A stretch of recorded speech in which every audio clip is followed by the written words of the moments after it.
하겠습니다. 자, 그리고 자, 우리는 지난주 금요일 밤으로 가겠습니다. 네, 지난주 금요일 밤 10시인데요. 다스베이다 통해서 유시민 작가의 유시민 작가 편이 공개가 됐어요. 보셨어요?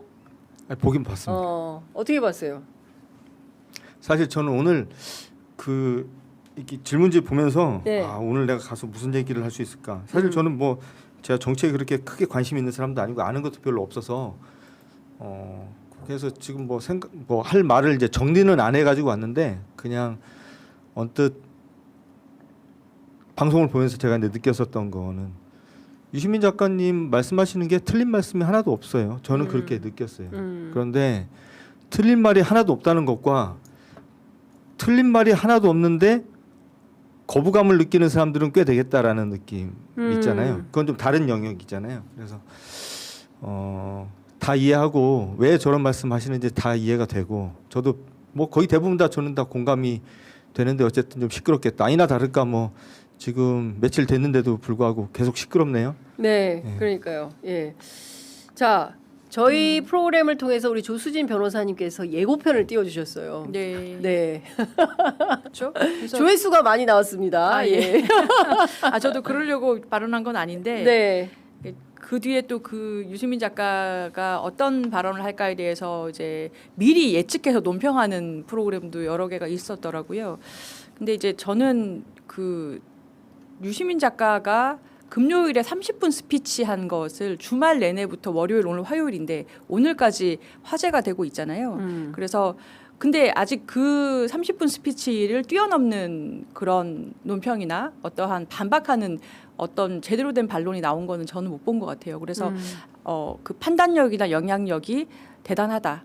첫 번째는 그거고 두 번째는 그만큼 핵심적인 내용이라는 거겠죠. 모두가 비판하려고 공감하든 아니면은 거기에 동의해서 공감하든 모두가 지금 공감하는 지점을 정확하게 작가의 언어로 비유를 통해서 풀어냈다라는 생각이 들었고 개인적으로는 사실은 좀 마음이 아팠어요. 그러니까 유시민 작가님 제가 그 대선 끝나고 그 알릴레오 북스 찍으려고 뵀을 때 뵀던 그 표정이 참 잊혀지지가 않는데 뭔가 좀 나 이제 졸업이야 홀가분해 논평의 이 세계에서 이제 이재명 대통령께서 대통령 되시는 것도 보고 뭐 그때 우리가 알릴레오도 여러 번 모시고 어떤 발전하는 정치인이라고 네. 이렇게 이 프레임도 짜주시고 계속해서 이재명 대통령이 이해찬 총리님도 굉장히 좋아하시고 이제 이어나갈 정치인이다라고 굉장히 말씀을 해주셨잖아요. 그래서 최선을 다해서 이재명 대통령 만들기를 하고 저는 이제 그때 그 홀가분하셨던 표정을 좀 잊지를 못하는데 그 다스베이다에서 보는 금요일 때의 그 표정은 굉장히 이제 날이 서 있고 결연하고 다시 한번 이 갑옷을 입고 전장을 꾸린 것 같은 그런 느낌을 받아가지고 저는 개인적으로는 좀 마음이 아팠어요.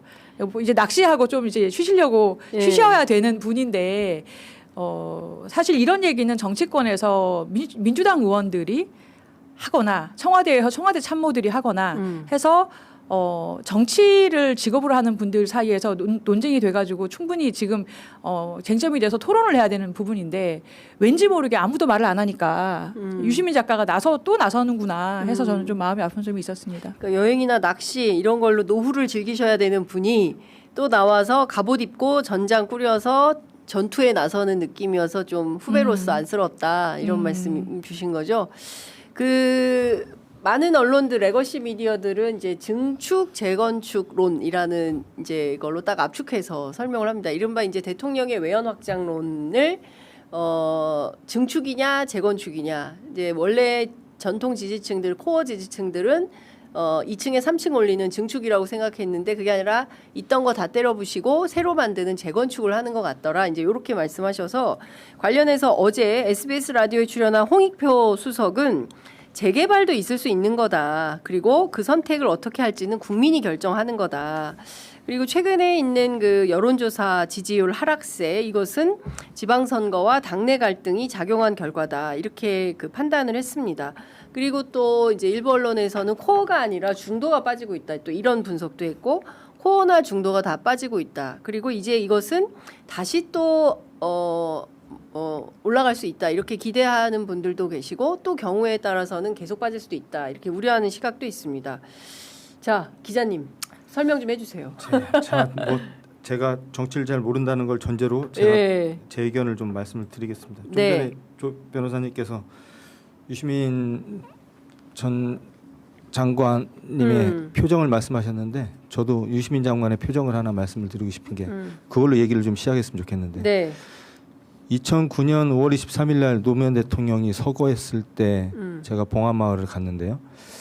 제가 오후 1~2시경에 도착했던 것 같아요. 제가 꽤 일찍 도착을 했습니다. 전 너무 당황스러워서 제가 서거 소식을 아침 9시 뭐 몇 분, 10시 몇 분 이렇게 딱 그 소식을 듣고 나자마자 바로 차를 몰고 이제 출발했는데 네. 제가 먼저 도착했는지 유시민 전 장관께서 먼저 도착했는지 모르겠지만 제가 거기서 유시민 장관을 봤어요. 저는 살면서 사람의 눈빛이 저렇게 무서울 수가 있을까 하는 장면을 봤습니다. 제가 노무현 대통령 돌아가셨을 때 기억나는 사람이 2명이 있습니다. 한 분이 유시민 작가님이시고 또 한 분이 강금원 그 유시민 저기 노무현 대통령의 그 경제적 후원자로 네. 알려지셨던 강금원 회장. 씨입니다. 그 두 분이 특히나 강금원 씨는 이제 뇌수술을 받고 머리에 붕대를 감고 거기 오셔서 잠도 안 자고 밥도 안 먹고 거기서 맨날 며칠 우는 모습을 제가 이제 봤고요. 제가 이 말씀 왜 드리냐면 민주당을 지켜온 분들은 사실 어떻게 보면 이제 우여곡절은 항상 많죠 정치가. 근데 끝끝내 민주당을 지켜온 분들은 이런 분들이었습니다. 제가 20여 년 기자 생활하면서 보면 어쨌든 민주주의가 위기에 빠졌을 때 마지막까지 그 자리 지켰었던 분들은 이런 분들이었어요. 네. 그때마다 이제 들고 나는 분들은 항상 있었고 언제나 특히나 이제 위기가 있을 때 지키는 분들은 이런 분들이었는데 저는 어쨌든 뭐 그 민주적인 노선을 걷고 대한민국의 민주화의 보탬이 되는 그런 정치를 하고자 하는 세력들을 지키는 사람도 무조건 필요하다고 봅니다. 그런데 다만 지키는 방식이 덮어놓고 그 사람이 하는 일에 대해서 무조건 다 옹호해 주는 것이냐? 네. 저는 그건 아니라고 봐요. 필요하면 쓴소리도 하고, 필요하면 뭐 질타도 하고, 때로는 싸우기도 하고, 뭐 진짜 위기에 빠졌을 때는 그 덮어놓고 도와주기도 하고 그런 것들이 이제 모이고 모여서 단단한 돌처럼 그 세력을 만들고 그게 이제 대한민국의 민주주의를 밀고 나가는 이제 하나의 이제 지렛대가 된다고 저는 이제 생각을 하는데 그런 측면에서 보면 저는 유시민 작가님께서 이재명 정부가 하는 일에 대해서 부분적으로 비판을 하고 잘못된 길이라는 것에 대해서 지적을 하시는 이런 것들 저는 굉장히 건강해 보이거든요. 그런 것들을 다 덮어놓고 이재명 대통령을 네가 뭔데 공격해 뭐 이제 이런 식으로 나오는 태도나 이런 걸 보이는 분들한테서 오히려 저는 두려움과 불안함을 좀 느낍니다.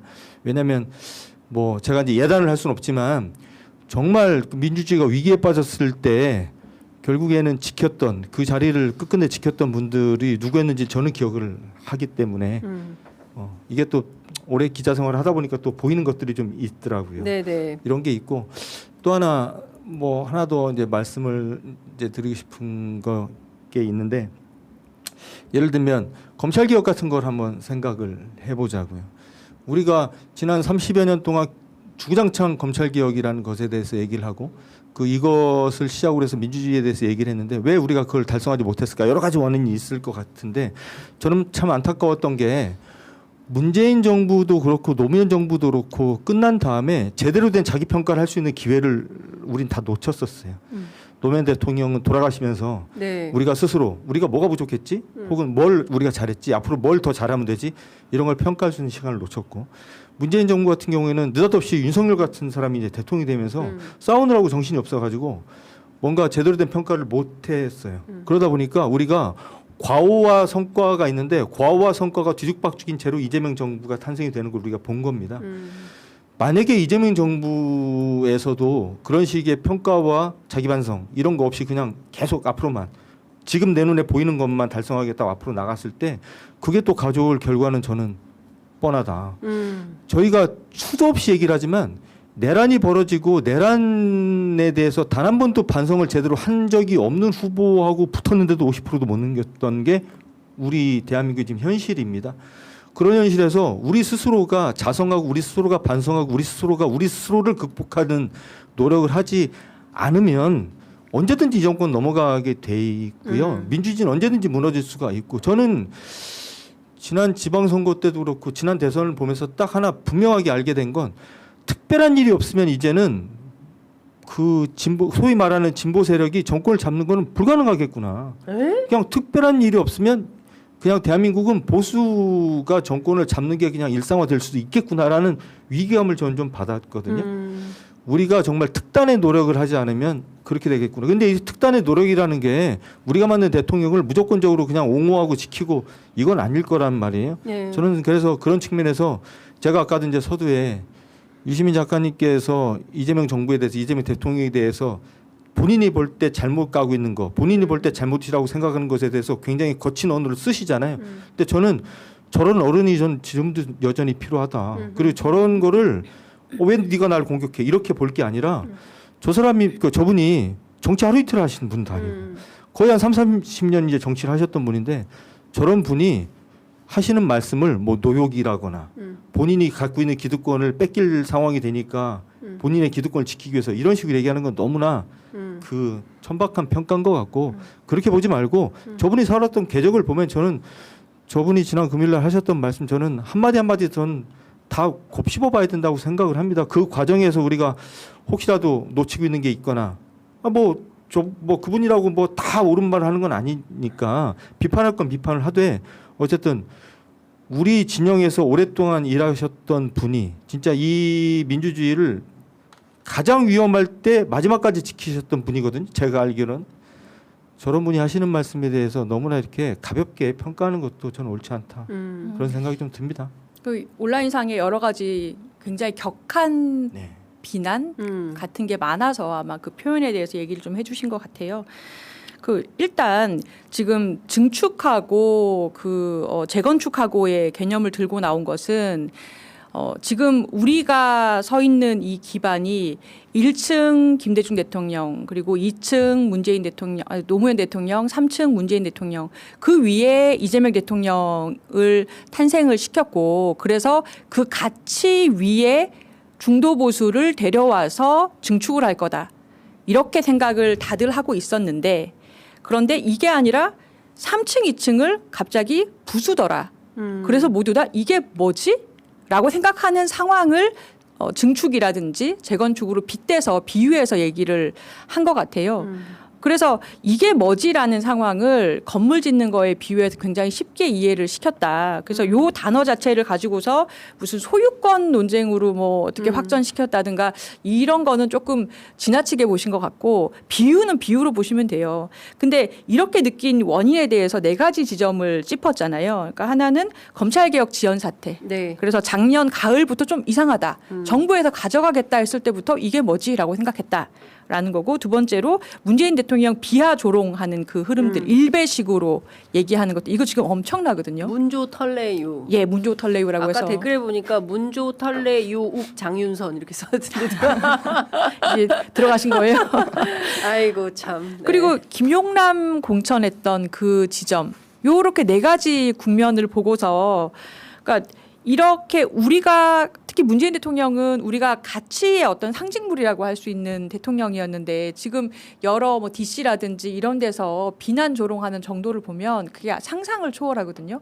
아니 그 배재고등학교 학생들만 하더라도 그게 말이 됩니까? 스벅 가야지. 맞아요. 예, 뭐 탱크데이 막 이런 조롱 혐오 심각하죠. 예. 근데 그러한 조롱 혐오의 문화적인 그런 표현들이 정치적인 인물에 지금 갖다 붙여서 되고 있는데 이거에 대해서 정부에서 아무런 뭐 아니면 하지 말라든가 어떤 목소리라든가 그런 게 없고 오히려 그런 비난 그런 쪼의 비난에 동참했던 평론가라든지 그런 사람들이 이제 충용되는 모습을 보이고 그러니까 오히려 더 독려하는 것 같은 청와대 거죠. 스피커가 돼가지고 뭐 유튜브 프로그램을 진행한다거나 뭐 이런 거가 문제라는 거죠. 예. 그렇죠. 그래서 이런 거를 볼 때 그러면 우리가 그동안 지켜왔던 가치에 대해서 중요하게 생각을 안 하고 오히려 그걸 부수는 것 같은데 그럼 우리는 어디로 가자는 거냐. 그 부분에 대해서 원주민이라고 할 수 있는 핵심 지지층, 코어층에 만약에 그러면은 다른 가치를 지향하는 거라면은 어떤 설득 과정이 필요하고 그들의 동의가 필요하다 이런 얘기죠.